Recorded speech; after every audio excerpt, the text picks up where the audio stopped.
If you want a different result, you must be ready to become a different person. If you think knowledge is expensive, why not try ignorance? But believe me, ignorance is more expensive. So you are welcome to Investment 101, your channel, your platform to wealth creation. Today we'll be looking at a very crucial topic. We are looking at the 5 people, the 5 groups of people, the 5 categories of persons that may not necessarily need financial education. They don't need financial literacy, they may not need financial intelligence, all those things, they may not necessarily need it, and you may be part of them. So we want to explore and we want to see those people who don't need financial education, especially in this era and in this time.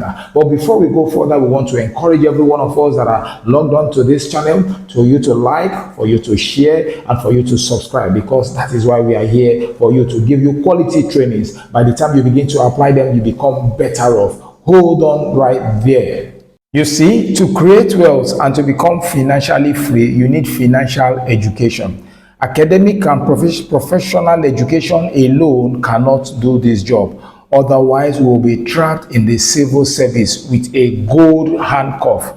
That is why we need financial education. No financial education, no financial independence. Otherwise, the person may likely become the victim of financial illiteracy. So this is the first group of people who may not necessarily need financial education. They fall into what we term as the inheritance group. These people are born into the billionaire's family, or they come from elite family. Their father is rich, their mother is rich, they inherited massive wealth. Such a person doesn't need to plan. Somebody has planned, somebody has made the money. So all they need to do is just to squander the money, to spend the money. In the morning there is money, in the afternoon there is money, in the evening there is money. Call your friends, let's go catch fun. These are the class of people who may not need financial education. They are not thinking about the future. They are not thinking about their children. They are not thinking about posterity. If this lifestyle is okay by you, fantastic. You don't need financial education because the money has been made. You didn't work for it. You didn't labor for it. How it's being spent is just your challenge. So you don't need to think how to spend it. If you fall in this group, then you don't need financial education. And these are the people who we are talking about that don't need financial education. The second category of people who may not need financial education is what we call the marriage group. They are married for money, or they are married into money. You discover that there are some people, as soon as they are married, their spouse tells them, don't work, stay at home. What you need is available, what you want is available, your luxury is available, just eat. So they assume the life of a parasite, or say lynch. They are always eating in the morning, eating in the afternoon, eating at night, going for parties, taking cake, taking shawarma, wearing the best clothes because there is money. So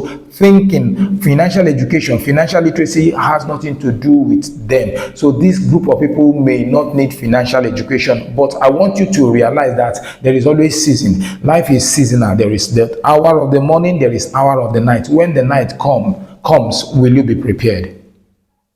The third group of people who may not necessarily need financial education is what we term the guru group, or the Maestro group. These are people who are gifted. These are people who are talented, young men and young women. Mostly you find them in sports, they are athletes, and they are celebrities. They make money. Even at their teenage age, they have started making millions of dollars and pounds and naira and shekels. This group may assume that they don't need financial education. They have lost money, they can afford to lose money, they don't care because they can always steer themselves to make much more money. And this group of people are always surrounded by people who are just there for their own personal gain. They may not have the financial educational knowledge to encourage these young men where to put their money. So these young men, they don't really bother whether they lose money or they make money, because they assume that their strengths, their talents, their gifts will always bail them out at any point in time. The fourth group of people who may not need financial education is what we call the pension group. If you have made up your mind to work for the government, 20 years, 30 years, 35 years. Then after your active years, you will retire, you fall back to pension. They may not necessarily need financial education because the salary comes. They take the salary, they spend the salary. They take the salary, they spend the salary. And when it is time for pension, when it is time for retirement, pension comes. They take pension, they spend pension. They take pension, they spend pension. So there is no point for financial education. The money is there. They have become what?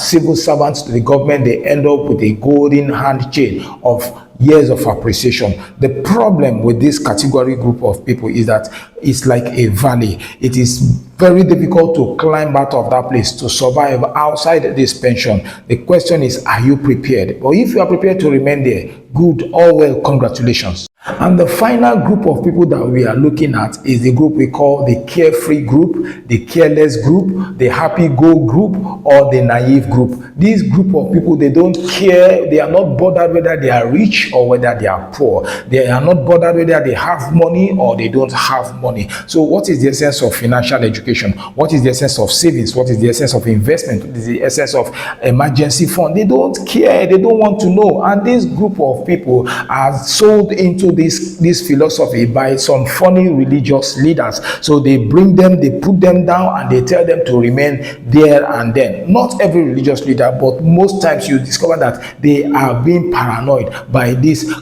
perception, and they now have them go with this slogan, que sera, what will be, will be. Believe me, when poverty will come, poverty will come. When regret will come, regret will come. And I want to believe that you will not have such a mindset. So to continue in an education that is irrelevant and incomplete is to remain in an expired old school. Any educational structure, any educational syllabus that cannot help you create wealth is irrelevant, it has expired, and it is old school. Listen, in the world today, the game is the same, but the rules have changed. In the world of success, the game is the same, but the rule has changed. In the world of love, the game is the same, but the rules have changed. Likewise, in the world of finance, the game is the same, but the rule, trust me, has changed. Because if you are not informed, you will be deformed. If you are not updated, you will be outdated. And if you are not inspired, you will expire. I want to appreciate you. If you have gotten to this part of the video, it means you have followed us. We appreciate you. And we want you to do one thing for us. We want you to like, we want you to comment, and we want you to subscribe. It is Investment 101, your pathway to wealth creation. We talk stock, we talk real estate, we talk anything that brings money into our pocket. It's all about cash flow. God bless you. See you at the top. Remain at the top.